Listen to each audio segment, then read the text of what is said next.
नमस्कार साथियों, स्वागत है आप सभी का अंकित इंस्पायर इंडिया पर। मैं हूं अंकित अवस्थी। आप है मेरे साथ में एक ऐसी अंतर्राष्ट्रीय घटना डिस्कस करने की जिसका कयास बहुत पहले लगाया जा चुका था। बस यूं समझिए कि होती हुई अब दिख रही है। घटना के बारे में हमने बहुत पहले से समझ लिया था कि अमेरिका वापस पुराने रंग में आएगा, वो आ रहा है। पाकिस्तान को वापस से वो सब मुहैया कराने की कोशिश कर रहा है जिसके चलते कभी पाकिस्तान और अमेरिका एक हुआ करते थे। बाइडेन इतने दिन से दबे हुए थे, लेकिन पता नहीं क्या ऐसा हुआ यूक्रेन रशिया वॉर में, या ऐसा क्या हुआ इमरान खान की सत्ता गिराने में कि अमेरिका पाकिस्तान के साथ चल पड़ा। आज के सेशन में सारे पक्ष डिस्कस करेंगे, सारी कहानियां डिस्कस करेंगे। फिलहाल के लिए तो आप इस न्यूज़ पर गौर करें क्या लिखा हुआ है।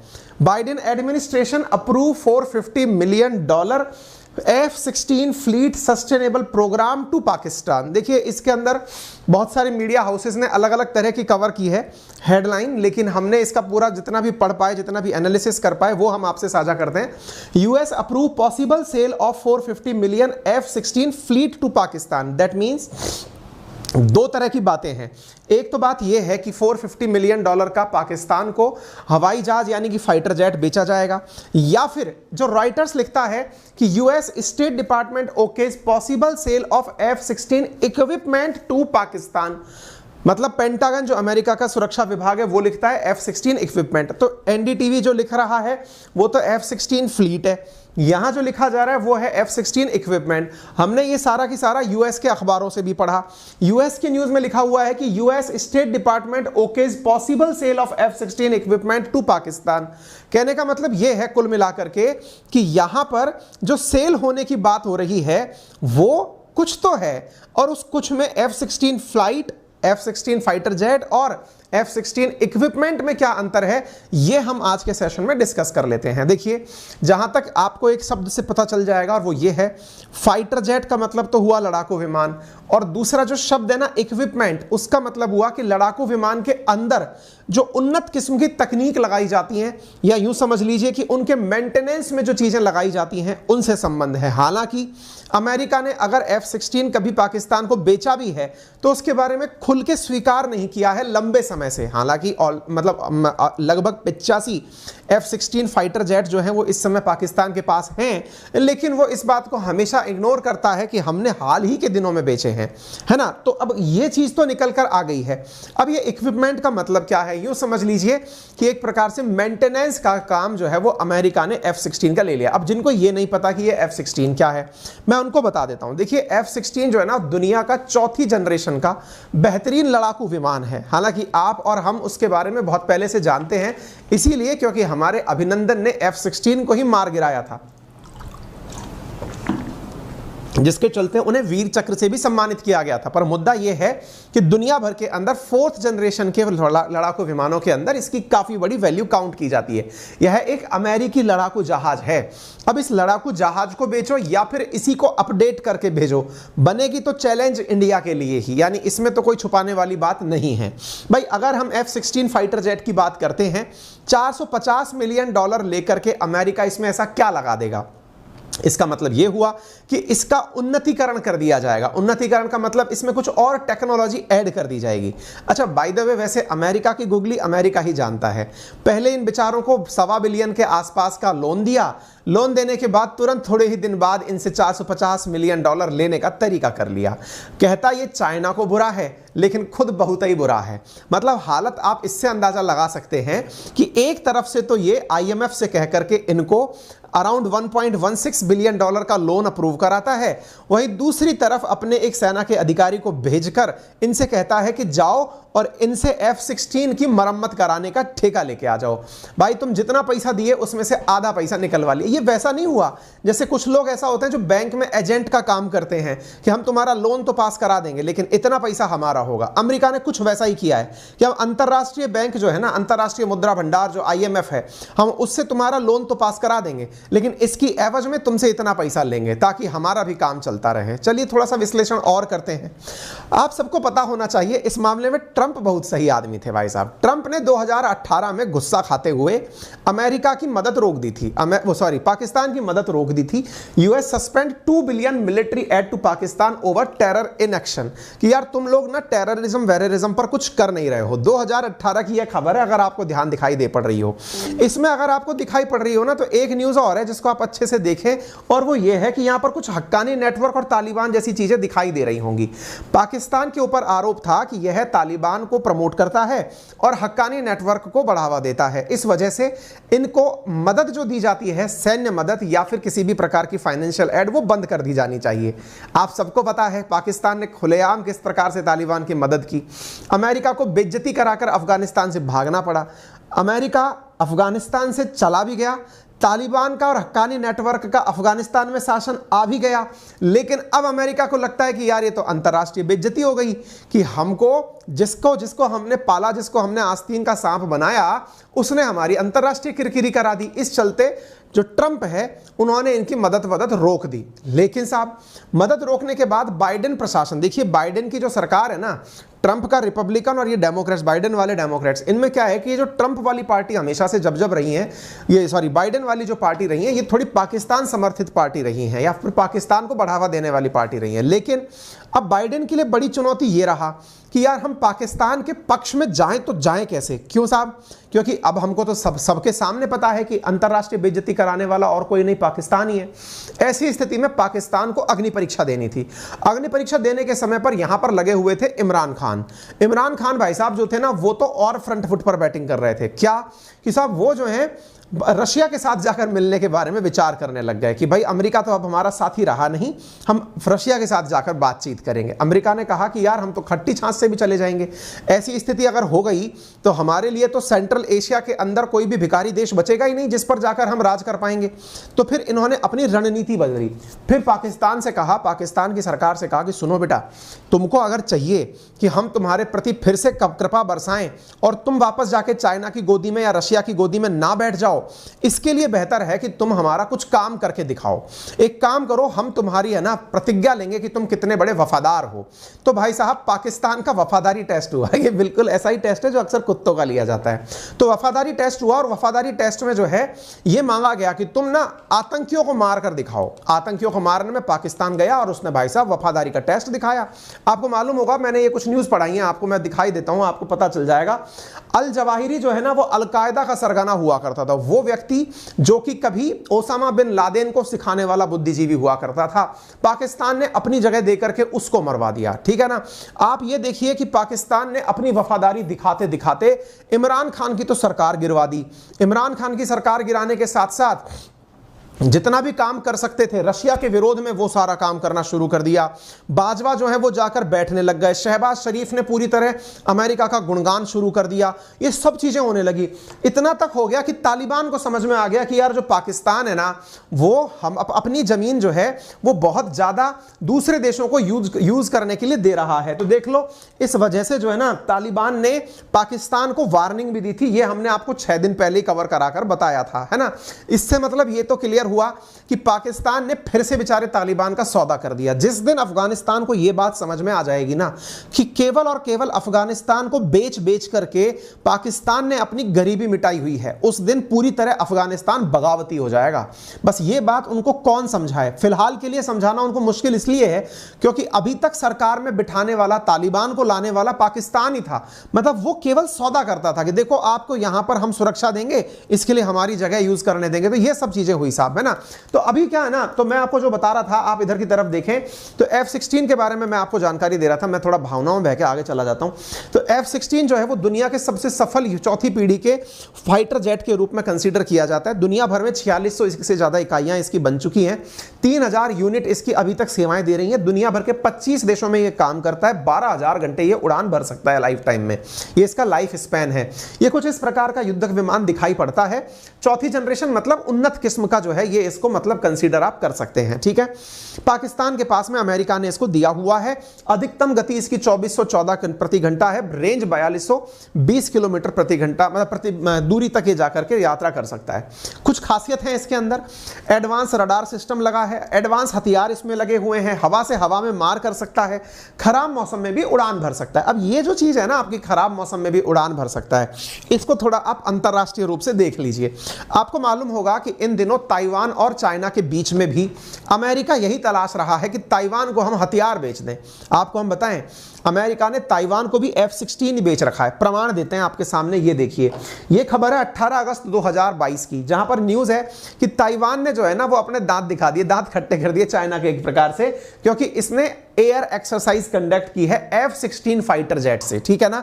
ये F-16 फाइटर जेट किसके पास भी है? ताइवान के पास भी है। और अच्छा ध्यान से पढ़ेंगे तो यहां पर दिख जाएगा F-16 fighter jet in night sky, यानी कि रात्रि के समय पर इन्होंने फाइटर जेट उड़ाए हैं। मतलब जो यहां पर लाइन लिखी हुई है, खराब मौसम में भी उड़ान भर सकता है, अंधेरे में भी यात्रा कर सकता है, अपने निशाने साध सकता है, वो ट्रायल ताइवान ने भी किया है। मतलब यह कि दुनिया भर के कई देशों में जहां पर अमेरिका को लगता है कि ये लोग हमसे व्यापार करेंगे, उनको ये F-16 टिका देता है, ठीक है साहब। अपनी खुशी की बात यह है कि हमारे तो MiG-21 से ही अभिनंदन साहब ने जो है F-16 को गिरा दिया था। इसी कारण से हमने इनको वीर चक्र से सम्मानित किया था। यह आपके सामने खबर है और यह आपको मालूम होगा बालाकोट एयर स्ट्राइक के बाद में जो सारी घटनाएं हुई थी, ठीक है ना। अच्छा, तो यूएस के स्टेट डिपार्टमेंट ने कहा है कि हम जो है वो पाकिस्तान के लिए क्या कुछ कर सकते हैं, ये आपके सामने मैंने दिखा दिया है, ठीक है साहब। चलिए, अच्छा, इसके बाद में मैं आपको और चीजें दिखाता हूं। तो ये सारी चीजें आपके समझ में आ रही है। कुछ बातें हम आपसे ये भी कहेंगे कि आप इस सेशन को शेयर करने का कष्ट जरूर कर देना, काफी इंपॉर्टेंट सेशन है ये। अब क्या होता है साहब कि हमने आपको यह बताया कि किस प्रकार से पाकिस्तान अपनी वफादारी जो है वो अमेरिका के साथ दिखाता रहा। अमेरिका के साथ वफादारी में ये एक कदम और आगे निकल गया। देखिए, आपको याद होगा जिस दिन यूक्रेन पर हमला हुआ उस दिन अमेरिका वो रूस में जाकर के बैठे हुए थे इमरान खान। मतलब यूं समझो कि अमेरिका जो है ना वो एकदम खफा हो गया था कि यार ये कैसा आदमी है जो हमारे दुश्मन के घर जाके बैठा हुआ है ना। अब देखो इन्होंने अपना वफादारी टेस्ट कैसे दिया है भाई साहब। यूक्रेन के अंदर जो हथियार पाए गए हैं ना वो पाकिस्तान से बने हुए पाए गए हैं। आप इधर देखिए, ये एक रिपोर्ट है द प्रिंट में प्रकाशित हुई है। Ukraine troop found using Pakistan made artillery. Pakistan के द्वारा निर्मित आर्टिलरी जो है ना, हथियार जो है वो यूक्रेन के अंदर पाए गए हैं। इसका मतलब एकदम स्पष्ट है कि रशिया इस बात से कतई खुश तो नहीं होगा, यानी रशिया तो इस बात से एकदम खफा ही होगा कि यार तुम ये कर क्या रहे हो। US has made Pakistan without invading it. मतलब इस बारे में आप देख सकते हैं कि किस प्रकार से अमेरिका ने जो है ना वो पाकिस्तान को अपना गुलाम बनाकर रख लिया है हर चीज में। ये बात मैं नहीं कह रहा, ये इमरान खान कह रहे हैं। इमरान खान ने कहा कि भाई हमको तो सत्ता से निकाला सो निकाला, इसके अलावा अमेरिका पाकिस्तान से जो चाहे करवा रहा है। वफादारी का टेस्ट देते देते पाकिस्तान ने अपने आप बने हुए हथियार यूक्रेन तक भिजवाए हैं। आपको याद होगा कुछ दिनों पहले मैंने आपको यह भी बताया था कि यूक्रेन में यूरोपियन देशों ने मदद भिजवाने के लिए पाकिस्तान के एयरपोर्ट्स का उपयोग किया है। ये मैंने आपको रिपोर्ट बताई थी, आपको याद होगी। मैंने आपको यह भी बताया था कि पाकिस्तान की जो सेना है उसकी तरफ से जो ये चीफ हैं बाजवा साहब, ये मदद की गुहार लगाने के लिए गए थे अमेरिका। आईएमएफ से भी अपील की थी, जिसके चलते हुए पाकिस्तान को आईएमएफ से लोन मिल गया था। पाकिस्तान ने उनकी शर्तें कौन कौन सी मानी ये तो सामने नहीं आया, लेकिन लंबे समय बाद में अमेरिकी सेना का एक प्रमुख अधिकारी पाकिस्तानी दौरे पर आया था। इमरान खान जो है वो उस समय गिरफ्तार करने की चर्चाएं चल रही थी। ये मैंने सारी खबरें आपके साथ कवर की हैं। यानी कि एक प्रकार से यूं समझिए कि बीते कुछ दिनों में जब से इमरान खान सत्ता से हटे हैं तब से लेकर पाकिस्तान में लगातार नए परिवर्तन आते जा रहे हैं। अगर आप देखें तो एक तरफ पाकिस्तान वापस से पुराने रवैये पर आते हुए अफगानिस्तान का ही सौदा कर रहा है। अल जवाहिरी को अगर वहां पर मरवाने के लिए भूमि उपलब्ध कराई या फिर यूक्रेन में अपने बने हुए हथियार भिजवाए, ये सारी बातें दिखाने का प्रमाण है कि पाकिस्तान किस प्रकार से अमेरिका के साथ वापस से उसी की कदमताल कर रहा है। इसका फायदा अपने लिए क्या है जनाब? कोई फायदा नहीं है। फायदा इसलिए नहीं है क्योंकि एक बार अमेरिका फिर से इसको पनपाने लग गया तो ये अंत में चल करके फिर से वही वाली बात है ना, हमारी बिल्ली हमको ही म्याऊ। कहने का मतलब ये है कि पालेंगे भी हम इसे ही और ये फिर भौंकेगा भी हमारी तरफ ही। तो ऐसी स्थिति में फिलहाल के लिए ये किसी का भी सगा वाली स्थिति नहीं है। एक तरफ चीन की गोदी में ना जाकर बैठ जाए, इसलिए अमेरिका इस दाव को चला रहा है, लेकिन भारत के लिए ये अच्छी बात नहीं है। ठीक है ना। तो आप यहां पर देख सकते हैं, ये सारी बातें हमने बता दी। अब आपके दिमाग में सवाल आएगा, सर इसका मतलब इंडिया जो है वो डिप्लोमेटिक रूप से पिछड़ रहा है। पिछड़ क्यों रहा है? क्योंकि अमेरिका को मना नहीं पाया, अमेरिका को इनको सेवाएं देने से मना नहीं पाया। अब मैं आपको एक बात और बताता हूं। देखिए इंडिया ने भी ना इन दिनों थोड़ा अमेरिका के साथ जाती करी है। मतलब दुनिया के सामने अमेरिका को कमजोर दिखाने में कि अमेरिका कुछ नहीं है, इसमें रशिया ने जिस प्रकार से पुरजोर कोशिश की, इंडिया भी कुछ कम नहीं था भाई साहब। इंडिया ने जो है ना अमेरिका के लाख कहने पर भी रूस से जमकर तेल खरीदा। मैंने इन सब पर सेशन किए हुए हैं। इसके साथ साथ भारत जो है ना, उसने अमेरिका की कोई भी बात मानने से इनकार कर दिया। कहा कि भारत किसी भी प्रकार से रूसी जहाजों पर प्रतिबंध नहीं लगाएगा। और तो और भाई साहब, कुछ दिनों पहले, 3 वीक पहले ही दुनिया का सबसे घातक जो बॉम्बर, मतलब जो बम बरसाने वाला विमान है, उस तक की खरीदने की बात भारत ने रूस के साथ कर ली। ये सारे सेशन हमने ऑलरेडी आपके लिए वाईफाई स्टडी 2.0 पर किए हुए हैं। कहने का मतलब ये है कि भाई इंडिया ने ऑलरेडी अपने द्वारा जो करना था अमेरिका की नाक में चने चबाने को लेकर, वो सब किया है। अब अंत में ऐसी स्थिति में अमेरिका को ना तो इंडिया मिल रहा ना पाकिस्तान, तो उसको भी खुद का भला सोचने की आवश्यकता होगी, इसलिए उसने शायद ऐसा किया हो। लेकिन भाई साहब, इंडिया भी कम नहीं है। एक बार F-16 प्रोग्राम बेचने की बात निकल कर आई थी। इंडिया ने भाई साहब इनको पकड़ करके बुला करके कहा कि देखिए ये नहीं चलेगा, आप अपना F-16 फाइटर जेट जो है वो पाकिस्तान को बेचने की बात कर रहे हैं। 2016 की खबर है। इन्होंने इनकार किया कि नहीं, हम ऐसा नहीं कर रहे।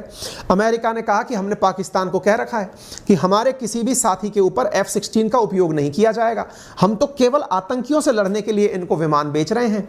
इंडिया ने कहा ठीक है, मान लेते हैं। लेकिन जनाब, जब इंडिया के अंदर F-16 का उपयोग किया गया, भारत ने, पाकिस्तान ने जो है F-16 का अटैक किया था इंडियन मिलिट्री इंस्टॉलेशन पर। अगर आपको याद हो, बालाकोट एयर स्ट्राइक के आसपास की बात है, जब अभिनंदन गए थे उस समय उनका पीछा करने के लिए F-16 आया था।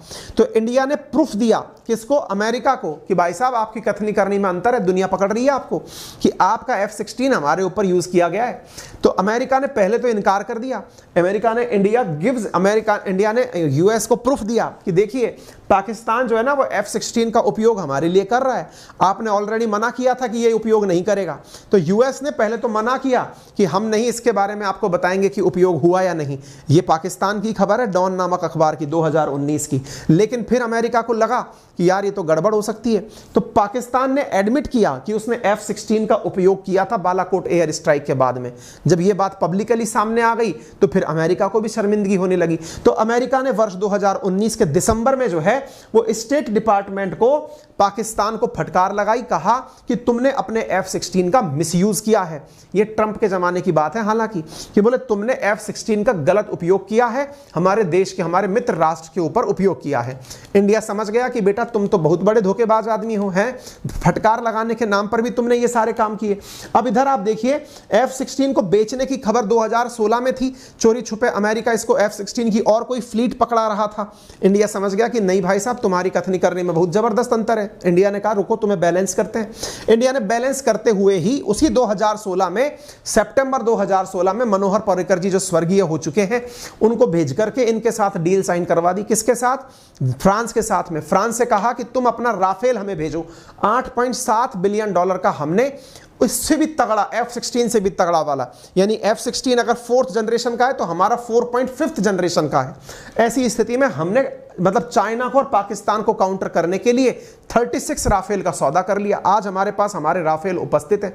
आप यहां पर देख सकते हैं, इंडिया और फ्रांस ने उसी समय पर, जब ये अमेरिका ऐसी हरकतें कर रहा था, हमने अपने F-16 का काउंटर ढूंढने के लिए राफेल परचेज कर लिए थे। और हमने यहां पर देखिए आपने गजब तरीके से, अगर आपको यह जानना है कि F-16 में और राफेल में कौन बेहतर है, तो देखिए जनाब, बात ऐसी है कि F-16 दुनिया का सबसे सफल युद्ध सिद्ध 4थी पीढ़ी का मल्टी रोल फाइटर जेट है।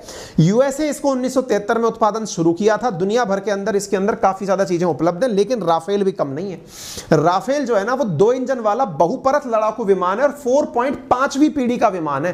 फ्रांस की कंपनी डसॉल्ट एविएशन के द्वारा इसको बनाया गया है। 2222 22 किलोमीटर प्रति घंटे की रफ्तार से चलता है। आप यहां पर अगर कंपेयर करें तो पाएंगे कि राफेल जेट जो है वो F-16 से बेहतर है। क्यों बेहतर है? क्योंकि जनरेशन में गैप है, राफेल डोमिनेट करता है F-16 के ऊपर। तो कुल मिलाकर बात यह है जनाब कि हमारे सामने आज के सेशन में यह तो क्लियर हो गया है कि अमेरिका सगा किसी का नहीं है। ये जिसको इसको जो दबा ली ये उसी का ही है। फिलहाल के लिए पाकिस्तान ने फिर से अफगानिस्तान को बेचा है, रशिया के खिलाफ अपनी वफादारी प्रूव की है कि भाई हम रशिया के साथ नहीं हैं।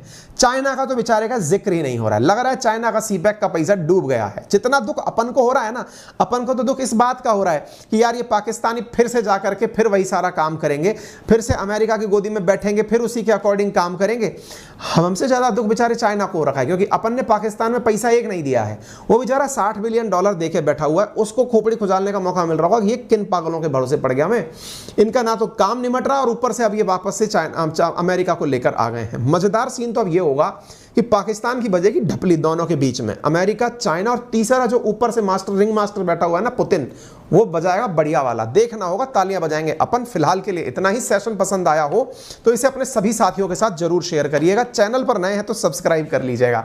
अंकित इंस्पायर इंडिया पर आपका प्यार हमारे सब्सक्राइबर के रूप में ही दिखाई पड़ता है। आप इसको जितना ज्यादा हो सके खुद सब्सक्राइब करें, अपने सभी साथियों से सब्सक्राइब करवाएं। इस कंटेंट की PDF हमारे 2 ऑफिशियल टेलीग्राम चैनल हैं जिनको की वेरीफाइड कर दिया गया है टेलीग्राम के द्वारा, ब्लू टिक मिल चुका है। एक का नाम है GK by Ankit Awasthi sir और एक का नाम है अंकित अवस्थी सर। इन दोनों ही जगह पर मैं अपना कंटेंट शेयर करता हूं। इसके अलावा मेरा कोई ऑफिशियल टेलीग्राम चैनल नहीं है। ठीक इसी प्रकार से मेरा एक इंस्टाग्राम चैनल है जिसका नाम है अवस्थी अंकित सर के नाम से। आप मुझे वहां इंस्टाग्राम पर भी फॉलो कर सकते हैं। आज अभी के लिए इतना ही, फिर मुलाकात करते हैं थोड़ी देर।